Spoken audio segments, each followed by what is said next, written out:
Al-Qadhi Abdurrahman Ahmad bin Abdurrahman bin Qudamah Al-Maqdisi yang semoga Allah merahmatinya di rahmatnya Allah dan menjadikan ilmunya manfaat untuk kita semuanya di alamin. Baik, Bapak, kita masih di bab sabar ya. Nah, sekarang kita masuk pada faslun fi adabi as-sabr. Subbab tentang adab-adab sabar. Nah, tentang adab-adab sabar. Nah, ini nanti disebutkan beberapa hadis begitu dan aqwal ulama terkait bagaimana adab-adab sabar. Pertama, wa min adabi as-sabri istimaluhu fi awwali sutmatin. Dan di antara adab sabar adalah menggunakan sabar di musibah ketika datang pertama kali. Nah, itu sabar harus mulai ada di sana. Liqaulihi sallallahu alaihi wasallam, didasarkan pada sabda Rasulullah sallallahu alaihi wasallam, innamas sabru 'inda sadmatil ula. Yang disebut sabar itu adalah ketika dapat benturan yang pertama. Misal seperti Ibrahim, putranya Rasulullah sallallahu alaihi wasallam ketika meninggal. Nah, beliau sabar dalam arti sabar itu diam, tidak menghujat Allah begitu, walaupun air matanya keluar dari istilahnya nangis. Istilahnya Rasulullah itu nangis. Demikian juga ketika meninggalnya Ummu Kalsum, Rasulullah juga nangis. Wa minal adabi dan di antara adab-adab sabar lagi adalah al-istirja'u indal musibah, yaitu mengucapkan kalimat istirja saat musibah. Kalimat istirja itu bunyinya gimana, Bapak? Inna lillahi wa inna ilaihi raji'un. Inna lillahi, sungguhnya kita semua itu milik Allah, wa inna ilaihi raji'un, dan kita semuanya pasti akan kembali ke Allah Subhanahu wa taala. Di hadis Ummi Salamah radhiyallahu anha wa huwa riwayat Muslim. Yaitu karena didasarkan pada hadis Ummu Salamah sebagian dalam riwayat Imam Muslim yang tadi bunyinya sudah kita sebutkan bareng-bareng. Wa minal adabi, dan di antara adab-adab ketika ada musibah adalah sukunu al-jawarihi wal lisan, yaitu diamnya anggota badan dan lisan. Fa'amal buka'u fajais, adapun nangis maka itu boleh. Tapi kalau sampai diekspresikan dengan lisan dan anggota badan, nah ini tidak boleh. Kalau dulu orang-orang Arab, nggak tahu sekarang ya, antum pernah nonton film Umar Mukhtar dulu? Film Umar Mukhtar itu ketika nangis perempuan-perempuan kan bunyi ya. Jadi nanti mungkin bisa jadi di YouTube, jarinya dimasukkan ke mulut gitu, gitu kayak orang Indian, suku Indian. Nah, itu tanda kesedihan mereka. Mungkin itu orang-orang Arab dulu begitu. Bahkan dulu orang Arab itu ketika sudah sepuh begitu, udah tahu mungkin ajalnya nggak panjang, itu bayar orang untuk nanti kalau aku mati, tolong pada nangis semua ya. Nah, itu yang dilarang dalam syariat kita yang disebut niyahah itu ya. Jadi bayar. Itu yang diharamkan begitu. Terus kalau anggota badan, kita semua tahu ya, sampai mukul-mukul. Cerita sedikit dulu, ada seorang penyair hebat namanya Hindun, gelarnya Al-Khansa. Jadi kalau sekarang ada anak perempuan namanya Kansa begitu, diambil dari si penyair ini. Al-Khansa itu artinya yang bermata besar. Nah, dia itu di masa jahiliyah, saudara tirinya itu, maksudnya satu ayah beda ibu, itu meninggal dalam perang. Maka bersyair sampai sedih gitu. Terus kemudian setelah sekian tahun, saudara seayah seibu meninggal juga dalam perang, bikin syair lebih sedih lagi. Terus kemudian dia dapat hidayah Islam. Di perang Qadisiyah, keempat putranya itu meninggal semua, tapi beliau nggak bikin syair. nggak bikin syair sedih begitu, malah dia alhamdulillah putra-putranya sudah ada di surga. Begitulah Islam, ketika segala sesuatu itu dibungkus dengan Islam itu jadi bagus. Kalau mukul-mukul wajah dan sebagainya ini adat jahiliyah. Kalau ba'dul hukama, sebagian ahli hikmah itu mengatakan al jaza'u la yaruddu al faita walakin yusirru asyamita. Nah, al jaza' atau niyahah atau kita itu heboh-hebohan dari ketika dapat musibah itu nggak bakal bisa mengembalikan yang hilang. Memang kalau kita nangis pol-polan, yang hilang itu akan balik lagi, ayah kita akan hidup lagi. Nggak mungkin. Akan tetapi akan membuat bahagia orang yang diem. Jadi mungkin ada orang yang hasad terhadap kita. Jadi ketika melihat kita sedih banget, dia senang banget. Allah telah membalaskan dendamku atau apa begitu. Kadang punya pikiran begitu. Nah ini makanya ketika ada musibah apapun, hendaknya tidak ada sampai niyahah ya. Musibah itu pasti akan datang ke kita, entah apapun itu, entah pada diri kita atau orang-orang yang kita cintai. Tapi lanjut lagi, wa min husni as-sabri alla yadhra athara al-musibati 'ala al-musab.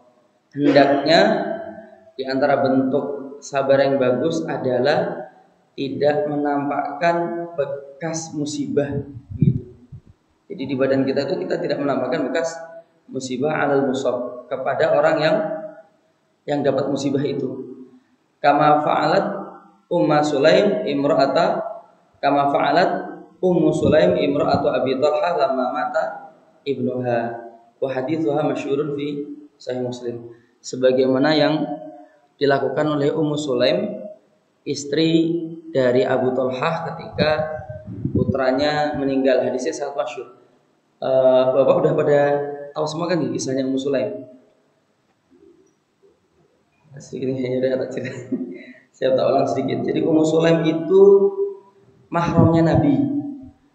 Banyak ulama sejarah yang mengatakan kemahramannya itu dari sisi nasab. Karena beliau dari suku Bani Najjar dan kakeknya Nabi Abdul Muthalib itu ibunya dari suku Bani Najjar. Jadi kadang kedapatan Nabi itu tidur di kamar, sekali lagi tidur di kamarnya Ummu Sulaim. Ketika Ummu Sulaim datang, Rasulullah bangun begitu, terus Ummu Sulaim ngambilin keringatnya Nabi begitu. Buat apa? Tabarrukan ya Rasulullah, buat ngalap berkah. Diusap-usapkan ke putranya, itu Ummu Sulaim. Jadi Nabi berkunjung ke rumahnya Ummu Sulaim biasa. Demikian juga sebaliknya. Dan Ummu Sulaim ini adalah emaknya Anas bin Malik. Singkat cerita, ketika Malik ini meninggal, maka Ummu Sulaim menjanda. Dan bangsa Arab itu sampai sekarang teman-teman, mereka lebih senang nikah sama janda daripada sama perawan. Kalau di kampung Ana kan misalnya ada perjaka nikahin janda begitu, keluarganya bisa ribut gitu. Kok orang no perawan wae gitu lah. Tapi kalau di Arab itu begitu. Di suku-suku di Indonesia, mohon maaf aneh nggak menyebut merek ya, itu menikahi janda juga biasa, nggak aneh.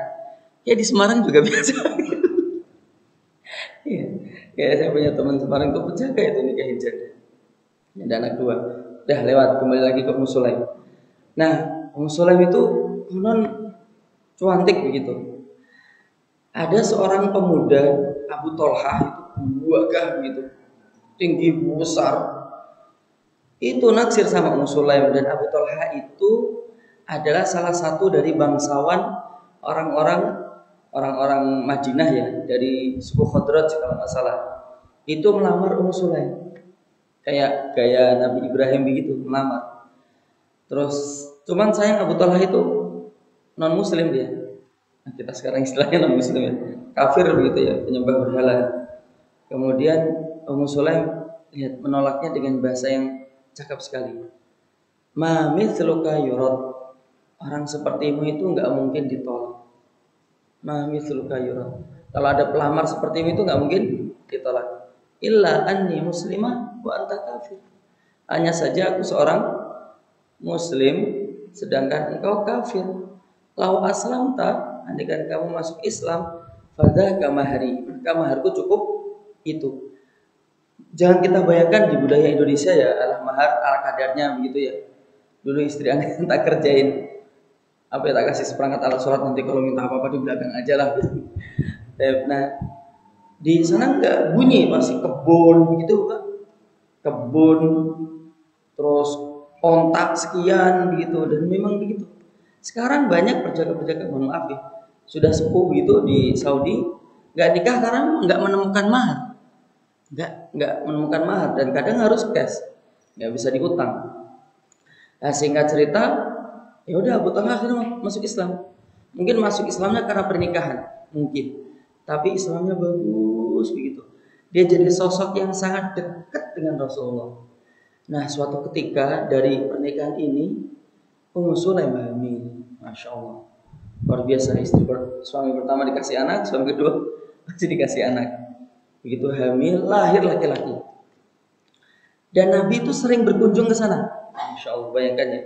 Nah, anak laki-laki ini tuh dikasih nama, kunyahnya yang dibikinkan untuk dari Nabi itu Abu Umair.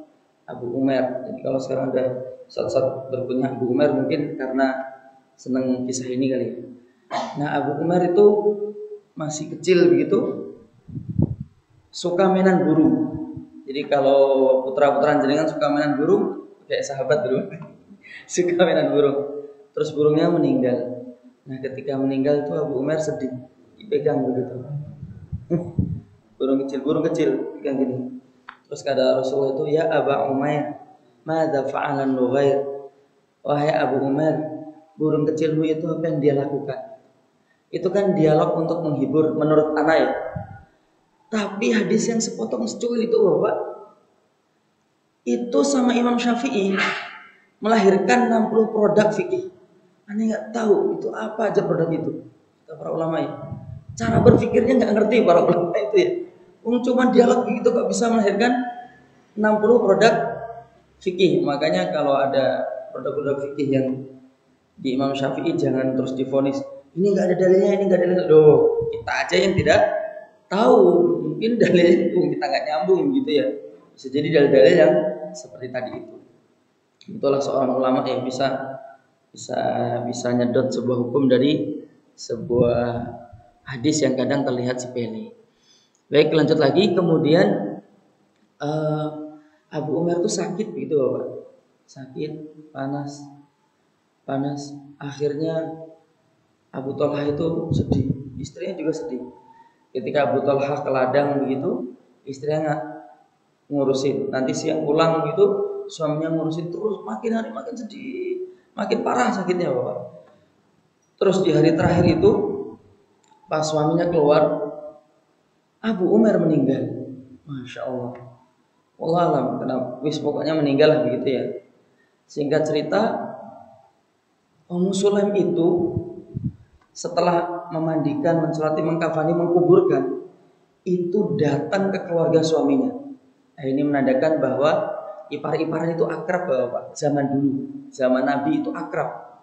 Masalah datang-datang ke keluarga suaminya. Gak ada yang boleh ngasih tahu meninggalnya putra kami selain aku, gitu.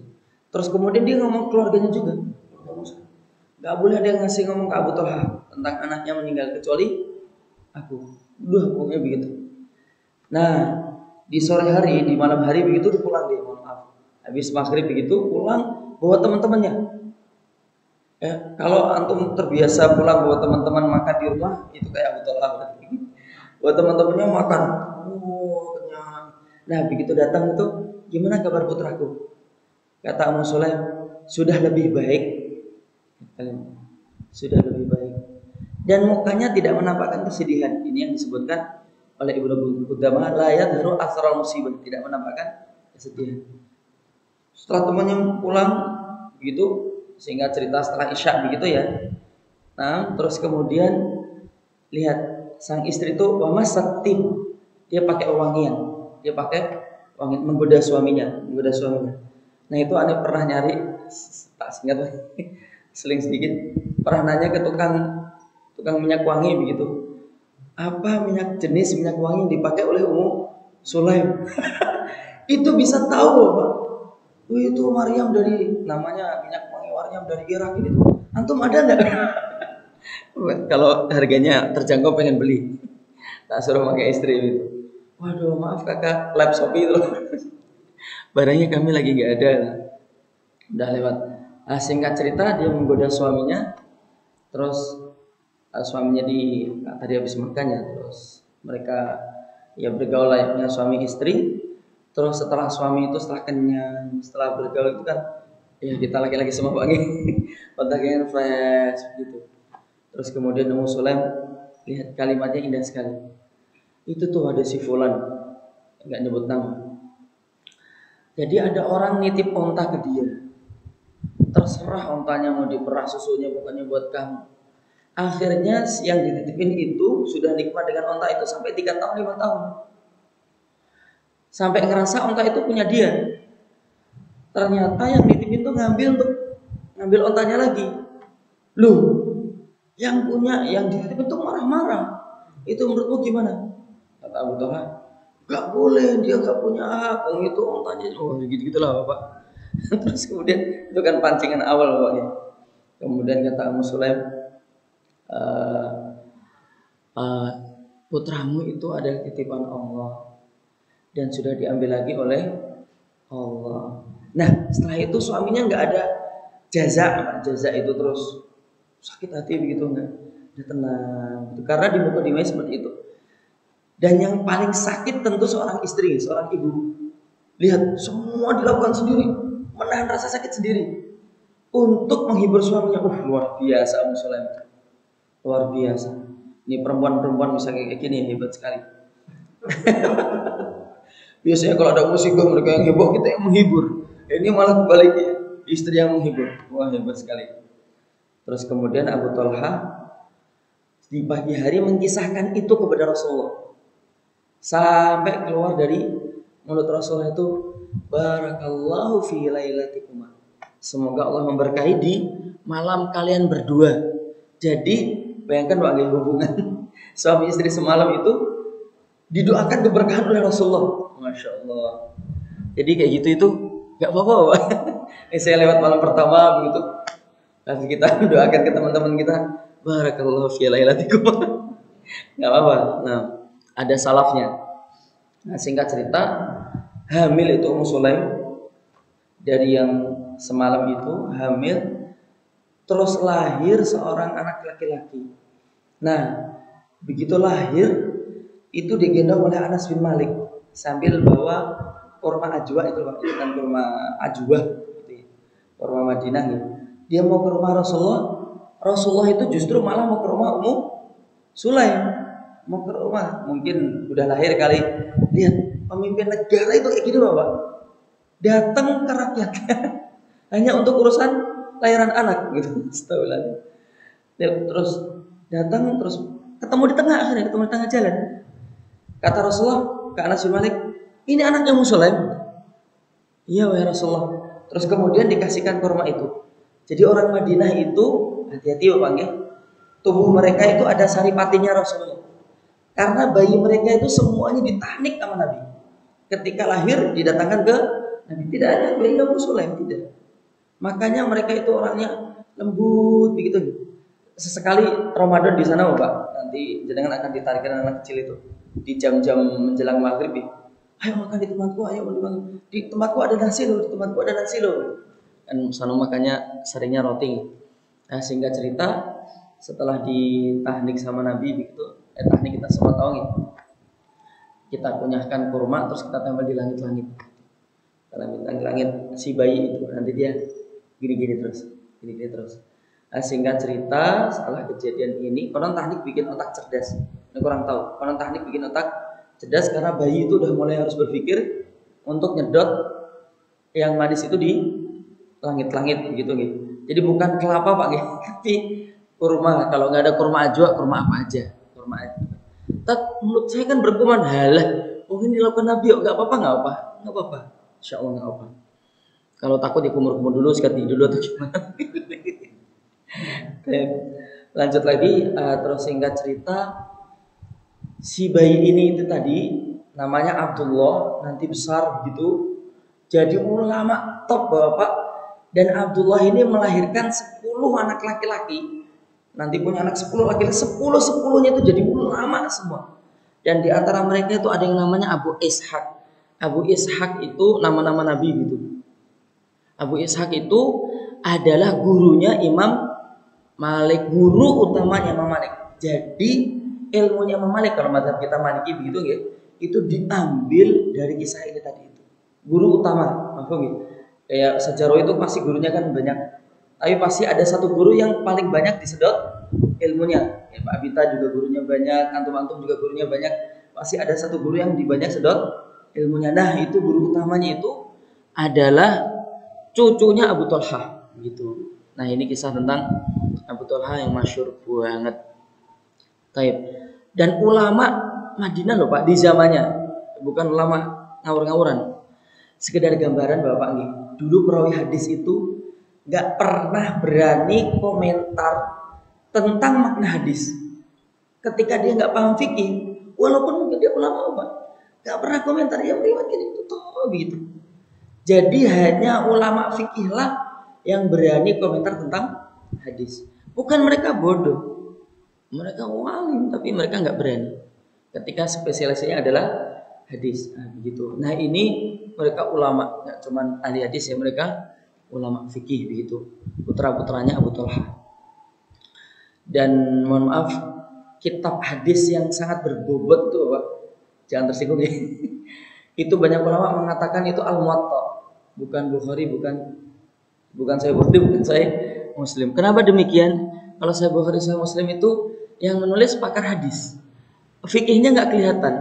Ada bab Muwatta itu yang nulis adalah pakar fikih, bahkan seorang imam fikih gitu. Jadi untuk belajar ilmu fikih itu pakai Muwatta lebih direkomendasikan daripada pakai Sahih Bukhari, Sahih Muslim. Bahkan Imam Muslim itu tidak berani ngasih bab, bayangkan, tidak berani ngasih bab di Sahih Muslimnya. Cuma hadis tak begitu. Loh, saya pernah buka kok ada bab-babnya. Ah, itu yang nulis adalah Imam Nawawi, bukan Imam Muslim. Yang nulis Imam Nawawi, ulama yang datang setelahnya yang punya syarah Sahih Muslim. Wallahu ta'ala. Lanjut lagi, wa qala Tsabit al-Bannai. Dan Tsabit al-Bannai, banna itu artinya apa Pak? Bana yabni kan membangun, banna tukang batu. Berarti mungkin ini ulama ini tukang batu atau ayahandanya tukang batu mungkin. Masya Allah. Berarti pekerjaan mulia nih sampai ditempel begini. Mata Abdullah bin Mutarrif. Abdullah bin Mutarrif meninggal. Fa kharaja Mutarrif ala qaumihi fi thiyabi hasanatin waqad iddahana faghadibu wa qalu yamutu Abdullah.